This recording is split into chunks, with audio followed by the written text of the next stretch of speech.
오늘날 온 국민의 최대의 관심 중에 하나, 모이면 서로 이야기하는 데에 이야기거리로 빠지지 않는 것 중에 하나가 건강이 아닌가 싶습니다. 건강 이야기를 할 때마다 또 빠지지 않는 것이 뭐죠? 단골 메뉴 중에 하나가 다이어트. 살찐 분들이나 살 빠지신 분이나 다이어트에 관해서 관심을 많이 갖습니다. 이 다이어트의 비법을 많이 말하지만 가장 공통적으로 널리 알려져 있고 또 그 정당성을 인정하는 것 중에 하나가 뭡니까? 적당한 운동해라. 그리고 음식 조절 잘해라. 가까이에 있죠? 운동 적절히 하고 음식 조절 잘 병행하면 살 빠진다, 다이어트 잘 된다, 이구동성으로 말하고 또 동의를 합니다. 그런데 식사 조절이 잘 안 되어서 문제죠. 다이어트에 실패하시는 분들이 참 많습니다. 식사 조절하는 법을 한 가지 가르쳐 드리겠습니다. 식사하실 때마다 밥맛 없는 사람을 생각하시면 됩니다. 생각만 하면 밥맛 뚝 떨어지는 분, 그분 생각하시면서 식사하시면 아마 식사 조절이 좀 되지 않을까 싶습니다. 그런데요, 그 약에는 항상 부작용이라는 것이 따라가잖아요. 밥맛 없는 사람을 늘 생각하며 식사를 하게 되면 거기도 부작용이 좀 따릅니다. 이게 뭐냐면 영성이 떨어지게 돼요. 영성이 떨어지는 부작용을 낳습니다. 우리 교회의 비전 선언문에 보시면 성도 교회는 말씀 순종과 기도의 능력으로 개인의 영성이 성숙하고, 자, 이렇게 시작하잖아요. 3대 비전 중에 하나가 성숙입니다. 그런데 그 성숙의 구체적인 게 뭐냐면 무엇의 성숙이요? 영성의 성숙이다. 그럼 영성의 성숙이에요. 그러면 우리가 말하는 영성이라는 걸 뭘까요? 광범위하게 되면 이 영성이라는 뜻은 굉장히 범위가 넓어요. 다른 종파에서도 영성에 대해서 말하고 다른 그 종교가 아닌 다른 단체에서도 영성을 얘기합니다. 기독교의 영성이라는 것은 사람들마다 좀 주장하는 건 다르겠지만 공통적인 것 중에 하나가 하나님의 임재를 의식하면서 그 가운데 사는 것을 의미합니다. 하나님이 임재하고 계신다. 그걸 의식하면서 사는 거예요. 좀 더 쉽게 말씀드리면 기독교 영성이라는 것은 하나님과의 친밀한 삶을 의미합니다. 마치 농부가 태양빛 아래서 일을 하다가 한여름에 나무 그늘에서 땀을 식히면서 쉼을 얻는 것처럼 하나님의 사람들이 하나님 아래에서 삶을 사는 것, 하나님 아래에서 삶을 사는 것이 바로 성경이 말씀하는 영성입니다. 사람은 하나님과 함께 있음으로 인해서 가장 영적인 존재가 됩니다. 태초에 하나님께서 사람을 창조하실 때에 생영으로 영적인 존재, 살아있는 존재, 영성을 가진 사람으로 만들었던 그 존재는 하나님과 함께함으로 가능한 것이었습니다. 사람은 하나님을 피할 수가 없습니다. 우리가 좋아하든지 아니든지 알든지 모르든지 상관없이 하나님은 스스로 존재하십니다. 그런데 인간은 이 하나님과 관계 맺기를 거부할 수가 있습니다. 사람들은 요즘에 그런 말을 해요. 얼마 전에도 어느 곳에 갔다 오는 보니까 그런 글을 적었더라고요. 조물주보다 더 위대한 게 건물주라고. 요즘은 그만큼 세입자들이 많아서 그런지는 모르겠습니다. 사람은 하나님이 우리의 창조자가 아닌 것처럼, 조물주가 아닌 것처럼, 우리와 언약을 맺은 분이 아닌 것처럼 행세할 수는 있습니다. 그러나 그렇게 하나님을 거부하며 살면 살수록 그 사람의 영성은 상실하게 됩니다. 우리의 삶은 따라서 그만큼 빈궁해지게 되는 거죠. 우리는 사도행전 10장에는 고넬료라는 사람이 나옵니다. 오늘 우리가 생각하고자 하는 것이 사도행전 10장이에요. 사도행전 10장은 이 사도행전에서 아주 중요한 위치를 차지합니다. 고넬료라는 이달리아 대의 백부장이죠. 성경은 그렇게 소개합니다. 즉 이달리아 대 로마의 군인 출신의 이방인입니다. 자, 이 이방인이 구원을 받는 이 사건이 아주 길게 기록되어져 있습니다. 베드로가 후에 그의 집에 가서 함께 음식을 먹었다는 이유로 같은 유대인들로부터 비난을 받았습니다. 어떻게 내가 이방인의 집에 가서 음식을 먹었느냐고 베드로를 막 비난했던 사람이 일어났었습니다. 11장 2절과 3절에 보면 베드로가 예루살렘에 올라갔을 때에 할례자들이 신란하여 가로되 내가 무할례자의 집에, 할례자들이 비난하여 이르되 내가 무할례자의 집에 들어가 함께 먹었다 하니 그랬습니다. 사실 유대인이었던 베드로도 예수님의 제자였지만은 이때까지도 유대인으로서 이방인과 교제하는 것이 유대의 법을 어기는 것이라고 생각을 했습니다. 오늘 10장 28절의 말씀 보면 이르되 유대인으로서 이방인을 교제하는 것과 가까이 하는 것이 위법인 줄은 너희도 알거니와. 하나님은 이러한 유대인과 베드로의 틀에 박힌 잘못된 전통의 생각을 바꾸기 위해서 10장 9절 이하에서 보자기 같은 큰 그릇이 내려오는 환상을 보여주셨습니다. 그 안에는 유대인이 먹지 못하는 여러 가지 짐승들이 들어있었죠.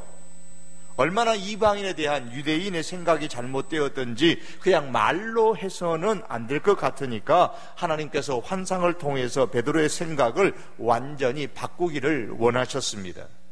하나님께서 베드로에게 이렇게 환상이라는 특별한 방법을 행하신 것은 누구를 위한 것입니까? 궁극적으로는 베드로 자신을 위한 것이 아니고 고넬료를 위해서입니다. 그 당시에 이방인이라는 큰 흠을 가졌던 고넬료를 위해서입니다. 유대인들은 고넬료가 유대인이 아니라는 이유로 하나님과 상관없는 사람이라고 생각했었습니다. 고넬료는 힘이 있는 군대의 장교였습니다. 그러나 고넬료가 유대인이 아니라는 점이 유대인의 관점에서 볼 때는 큰 흠이었던 겁니다. 그런데 하나님은 그렇게 생각하지 않으셨습니다. 오늘 우리에게 어떠한 외적인 흠이 있으십니까? 우리가 어떤 외적인 흠, 예를 들면 가문이나 집안의 형편이나 혹은 출신이나 신체의 조건이나 이런 흠을 가졌다고 할지라도 하나님께서는 우리가 가진 그 외적인 흠 때문에 우리를 외면하시는 분은 결코 아니십니다. 오히려 우리가 가진 그 외적인 흠 때문에 우리에게는 하나님이 필요하고 하나님은 우리의 그 흠을 문제 삼지 아니하시고 우리를 선택해 주시고 하나님과 관계를 맺게 해 주십니다. 오늘 새벽에 요즘 말씀이 사무엘 상서의 말씀을 보면서 초대 왕을 뽑는 사건에 대해서 오늘 새벽 본문의 말씀을 전했는데요. 이스라엘의 초대 왕 사울이 왕으로 뽑혔습니다. 어느 지파 사람이죠? 베냐민 지파 사람입니다. 사울이 왕으로 선택을 받은 시점인 그 사사시대 말기에 베냐민 지파라 하면 이스라엘 백성들이, 즉 다른 지파의 사람들이 고개를 절레절레 흔드는 지파입니다. 왜냐하면 베냐민 지파가 가장 말썽을 많이 피웠던 지파였기 때문입니다. 이 베냐민 지파 사람들 때문에 동족 간에 나머지 11지파와 베냐민 지파 간에 전쟁이 일어날 정도로 그렇게 말썽을 많이 피웠던 지파가 베냐민 지파입니다. 그런 지파의 사람으로 사울이 태어났습니다. 다른 지파의 사람의 입장에서 보면 큰 흠이죠. 하지만 하나님은 그런 베냐민 지파의 사람 중에 사울을 왕으로 세우셨습니다. 한 소년이 학교에 가다 말고 애완동물 가게 앞에 서서 진열장을 한참 들여다보았습니다. 가게 안에는 4마리의 검은 강아지가 놀고 있었습니다.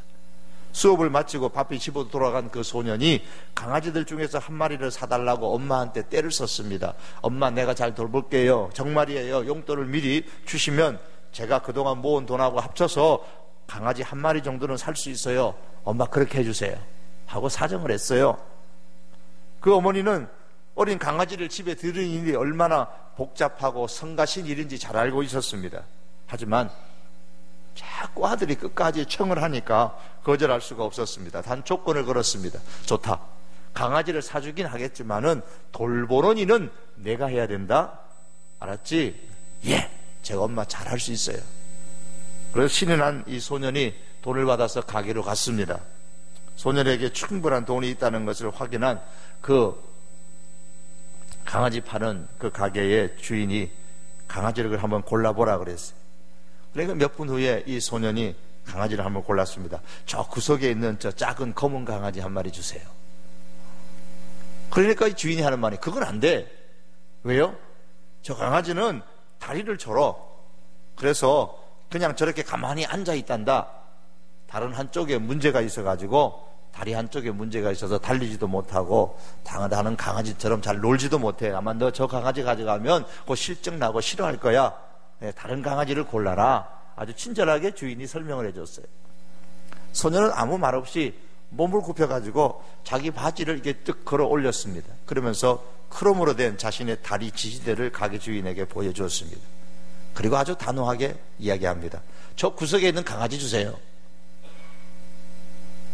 그 강아지, 그 다리 저는 강아지의 그 결점이 어린 소년에게 선택을 받을 수 있는 가장 분명한 자격이 되었습니다. 언젠가 인천에서 목회하시는 목사님 한 분을 만나서 함께 점심 식사를 하면서 이야기하는 중에 이런 이야기 하시는 것을 들었습니다. 그 교회는 매년마다 해외에 교회를 짓는 선교를 하는데 인도네시아, 필리핀, 미얀마 등 여러 나라의 교회를 지었다고 합니다. 그 해에 미얀마에 가서 한 소년을 데리고 왔는데 그 아이의 얼굴에 그 위아래로 커다란 상처가 있었습니다. 그 상처로 인해서 다른 아이들과 제대로 어울리지도 못하고 늘 외톨이로 지냈는데 그 아이가 예수님을 믿고 열심히 기도하고 신실한 신앙생활을 하게 된 그런 아이였습니다. 교회는 그 아이를 한국에 데려와가지고 그 전후 형편을 듣고 데리고 와서 병원에 입원시켜서 성형 수술을 받게 했습니다. 그래서 얼굴에 있던 커다란 흉터가 이제 흉터를 깨끗이 지우고 깨끗한 얼굴을 가지고 이제 자기 나라로 돌아갔다고 합니다. 들려오는 소식에 의하면 그 아이를 보면서 그 또래의 많은 아이들이 굉장히 부러워했다고 합니다.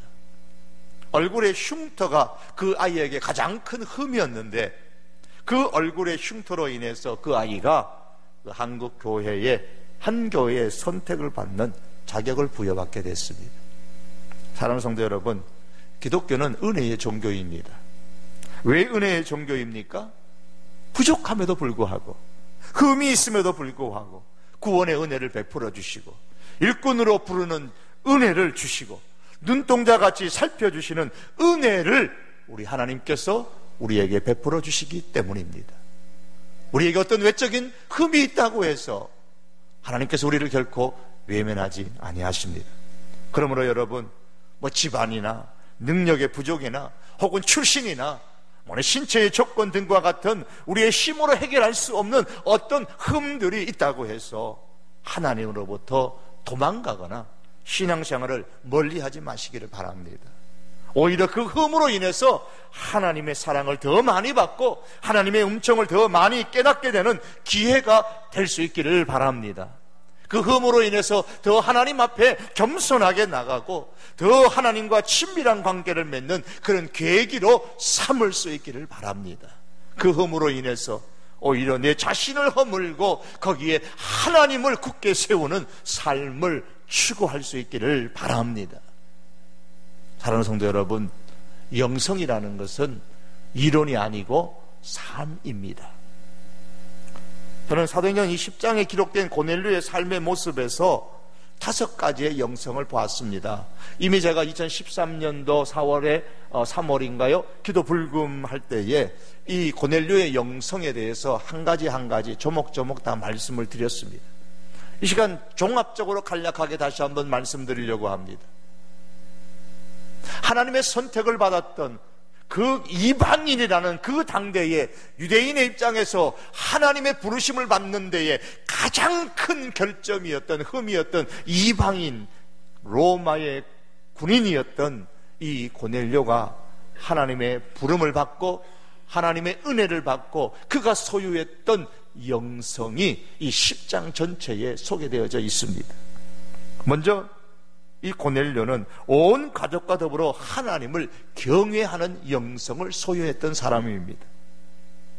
2절의 말씀에 보면 그가 경건하여 온 지방과 더불어 하나님을 경외하며 그랬습니다.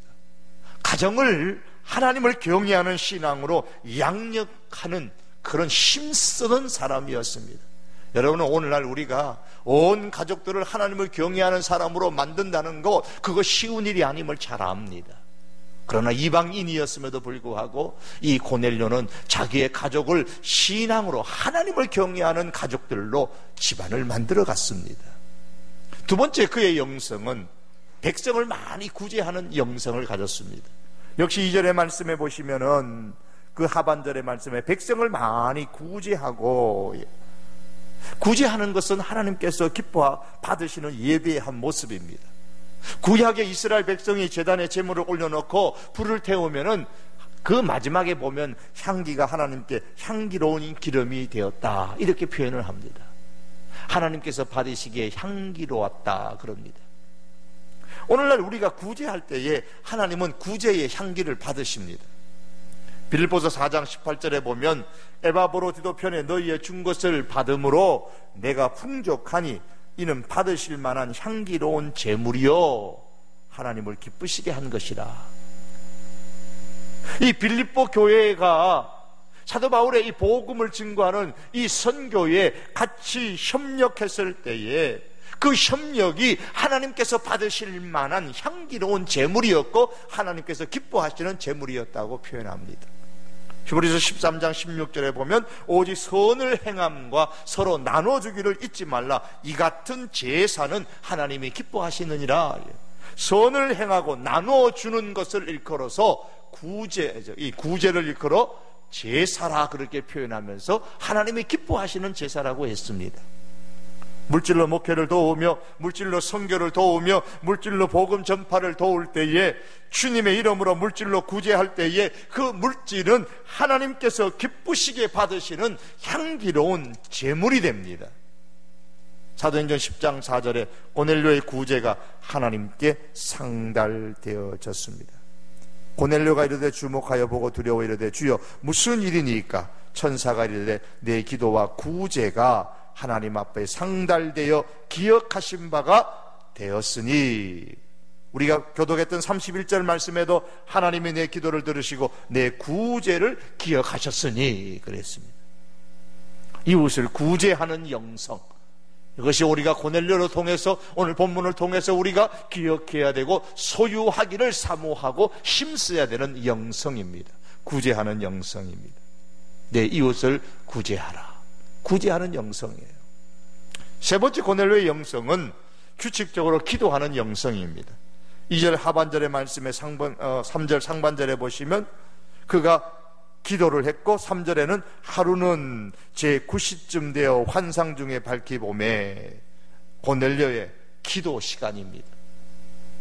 고넬료의 기도는 하나님 앞에 드리는 제사였습니다. 우리의 기도는 향처럼 하나님의 보좌 앞에 상달되어져 가지요. 지난달에 우리 기도 불금에 많은 분들이 참석했었습니다.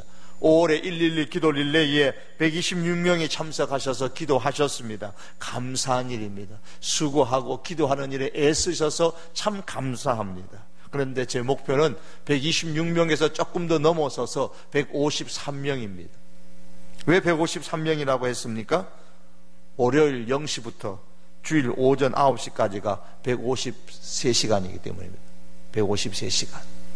그래서 한 분이 하루 1시간씩 기도하고 월요일 0시부터 주일 오전 9시까지 기도한다. 물론 그렇게 우리가 집들이 몰아가지고 그 시간 맞춰서 이렇게 밤밤중에도 꼭 이렇게 나올 수 없기 때문에 언제든지 원하는 시간에 나와서 기도하는 방법을 쓰고 있지만 그래도 일주일에 153시간 월요일 0시부터 주일 오전 9시까지 그 시간이라도 채웠으면 좋겠다라는 그런 마음을 갖고 있습니다. 이제 5월달 지나고 6월 이제 이 기도 릴레이 때도 많은 분들이, 특별히 금요 기도에 올라오시는 분들이 많이 기도에 신청했으면 좋겠습니다. 금요 기도회 때마다 기도하는 사람들이 많아졌으면 또한 좋겠어요. 이 기도에 규칙적으로 기도하는 이 기도의 영성을 소유하는 것이 대단히 중요합니다. 또한 말씀을 사모하는 영성을 고넬료가 가졌습니다. 5절에서 6절의 말씀과 19절에서 20절에 보시면 그 내용이 나옵니다. 고넬료의 기도가 하나님께 상달되어졌을 때에 하나님께서 천사를 보내어서 고넬료에게 베드로를 청하라 그랬습니다. 그리고 동시에 하나님께서는 이번에는 베드로가 기도하는 중에 환상을 보여주고서 성령께서 말씀하시기를 19절과 20절에 이렇게 말씀을 합니다. 19절에 보시면 베드로가 그 환상에 대하여 생각할 때에 성령께서 그에게 말씀하시되 두 사람이 너를 찾으니 일어나 내려가 의심하지 말고 함께 가라. 내가 그들을 보내었느니라. 자, 이 말씀을 종합해 보면 지금 고넬료가 무슨 기도하고 있었는가를 우리가 짐작할 수가 있습니다. 고넬료는 말씀을 사모하였고 말씀을 들을 수 있는 기회를 갖게 해달라고 기도한 겁니다. 그러니까 하나님께서 고넬료의 기도를 들으시고 똑같이 이번에는 베드로에게 역사하시는 거예요. 베드로야, 고넬료한테 가거라.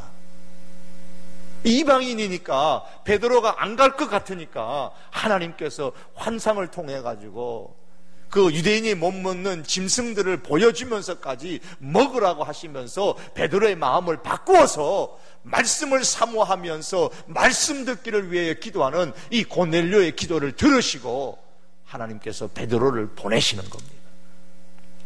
고넬료가 얼마나 말씀을 사모하였는지는 자기 집에 온 베드로에 대한 태도 가운데서도 나타나 있습니다. 교도갔던 우리 25절의 말씀 보시면 마침 베드로가 들어올 때에 고넬료가 맞아 발 앞에 엎드려 절하니 그랬습니다. 지금 베드로가 오는데 고넬료가 엎드려 절했다 그랬어요. 여러분, 이 당시 사회적인 상황으로 보면 고넬료는 식민지인 유대 백성을 다스리는 로마의 권력자입니다. 베드로는 반면에 아무 힘도 없는 그저 한 명의 무명의 유대 사람일 뿐이에요. 적어도 로마 군인의 입장에서 보면 그는 그저 자기가 지배하는 나라의 한 백성일 뿐이에요. 그런데 고넬료가 베드로를 보고 그의 발 앞에 엎드려 절하였다는 것은 이유가 뭡니까? 베드로가 하나님의 말씀을 가지고 자기 집에 온다는 것을 믿었기 때문이에요. 왜요? 자기가 기도했잖아요. 말씀을 사모하고 말씀을 듣고 싶어서. 그래서 하나님께서 이 베드로를 보내준다고 했으니 말씀을 가지고 오니까 그 앞에 엎드렸던 겁니다. 이것은 그만큼 고넬료가 말씀을 사모하였다는 것을 반증해 주는 모습이에요. 말씀을 듣기 위해 나오는 것은 하나님 앞에 나오는 겁니다. 말씀 앞에 있다는 것은 하나님 앞에 있는 겁니다. 고넬료는 말씀을 전하기 위해 온 베드로 앞에서 이렇게 말합니다. 33절입니다. 내가 곧 당신에게 사람을 보내었는데 오셨으니 잘하였나이다.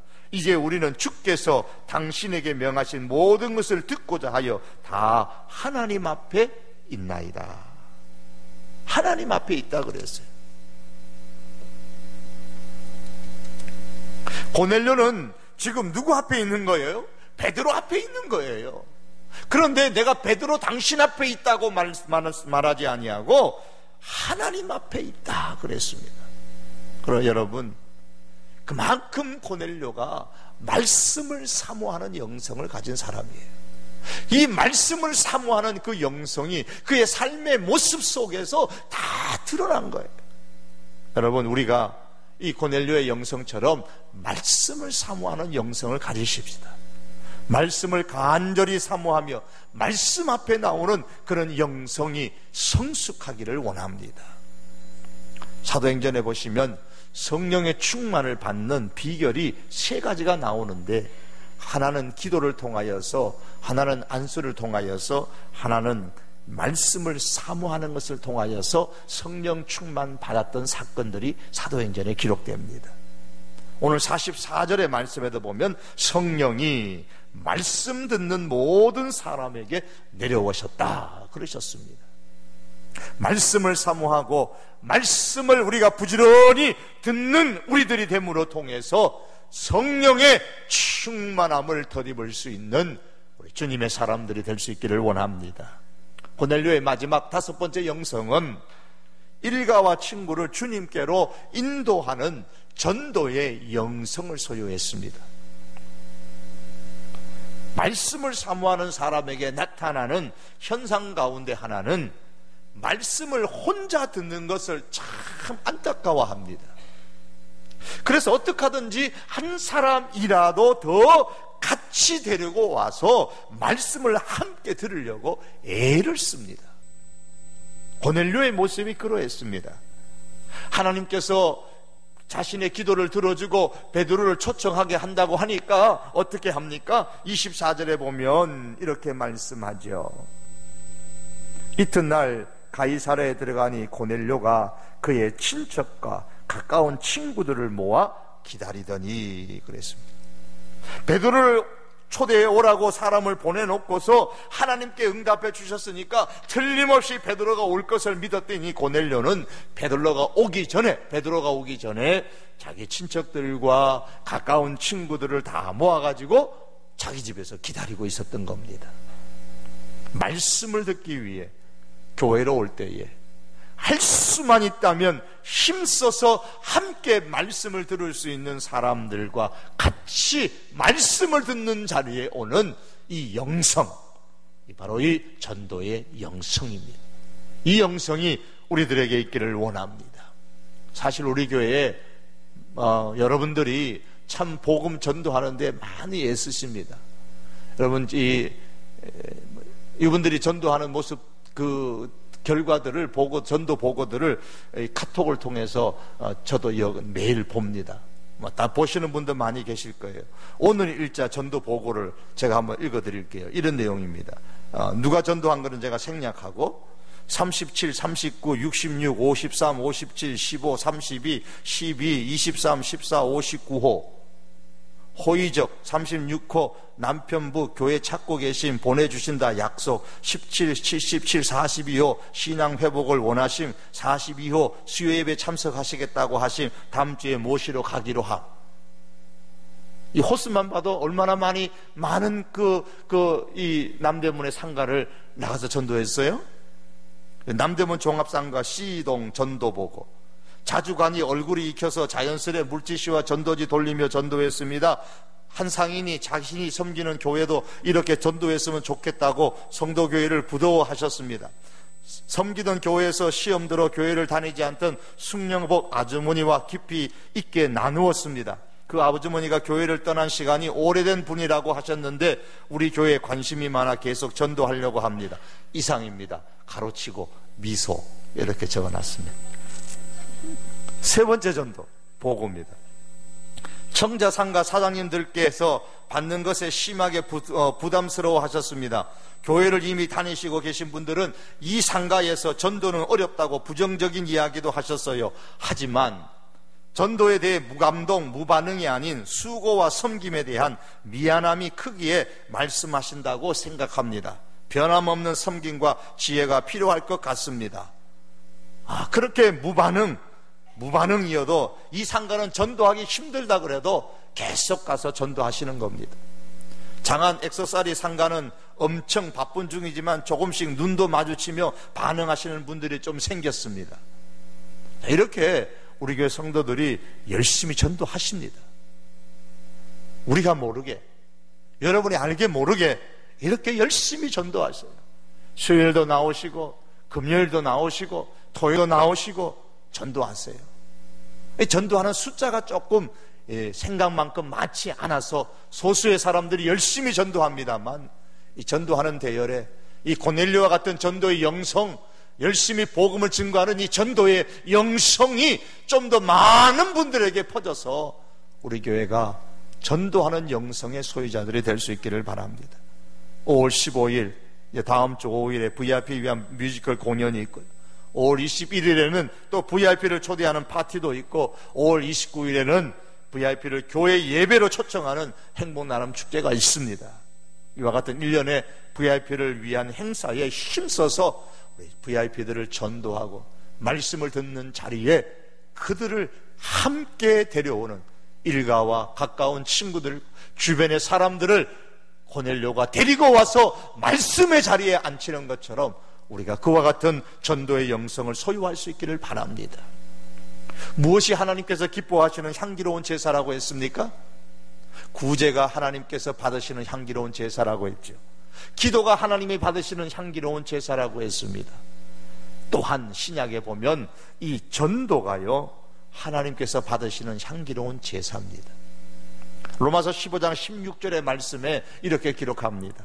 이 은혜는 곧 나로 이방인을 위하여 그리스도 예수의 일꾼이 되어 하나님의 복음의 제사장 직무를 하게 하사 이방인을 제물로 드리는 그것이 성령 안에서 거룩하게 되어 받으실 만하게 하려 하심이라. 바울이 하나님께서 자기에게 주신 은혜가 무엇이라고 했냐면 이방인을 위하여 그리스도 예수의 일꾼이 된 것이라 그랬습니다. 그러면서 예수의 일꾼인 자신을 일컬어 뭐라고 표현하냐면은 제사장 직무를 감당하기 위한 복음의 제사장 직무를 감당하는 것이라 그랬어요. 복음의 제사장 직무. 그럼 복음의 제사장 직무가 무엇입니까? 구약의 제사장의 직무는 제단에 제물을 올려놓고 하나님께 제사 드리는 직분자였습니다. 그럼 복음의 제사장의 직무라는 것은 역시 제단에 제물을 올려두는데 무슨 제물을 올려놓아야 돼요? 구약에는 송아지나 양이나 염소 같은 가축을 제물로 올려놓았는데 이 로마서의 말씀에서 바울은 복음의 제사장은 그런 가축이 아니고 이방인, 불신자, 예수님을 믿지 않는 사람을 제단 위에 올려놓아야 된다, 그렇게 말합니다. 그렇게 믿지 않는 사람을 제단에 올려둘 때에 성령 안에서 그 제사가 거룩하게 되고 하나님께서 받으실 만한 향기로운 제사가 된다고 했습니다. 우리는 다 복음의 제사장들입니다. 복음의 제사장의 직무는 불신자를 제물로 하나님께 올려드리는 이 기도의 영성을 소유한 사람들입니다.